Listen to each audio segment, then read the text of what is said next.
Bili na po kayo ng PowerJet VTEC. Ramdam agad ang lakas ng hatak, tipid pa sa fuel. Kapirang ko na tropa nyo. Ayan na yan. Hi. Good afternoon sa lahat. Ito po yan natin. Sa CR250. Tama sir, 250. Ayan. Hindi natin nilagay.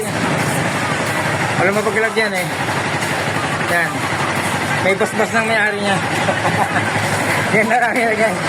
Hindi, ito yan natin. Plug and play lang po siya. Maipit lang. Yan.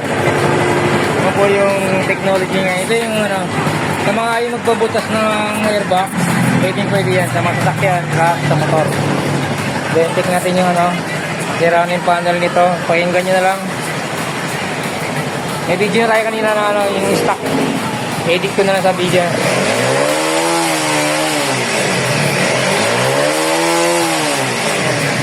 Ganun ka-responsive yung ano nyo, true kasi yung substance. Mas madaling masunog yung ano, yung air and fuel sa combustion area. O baka magiging optimal combustion.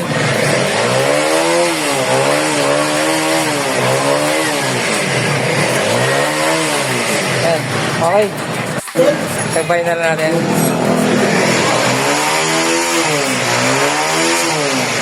Kaya na, wala nang ano to, panel. Ginig nyo naman yung ano. Putok ang limiter sa ano. Putok sa limiter sa ganun. Kapirang ko na tropa nyo. Ayan yung limiter niya.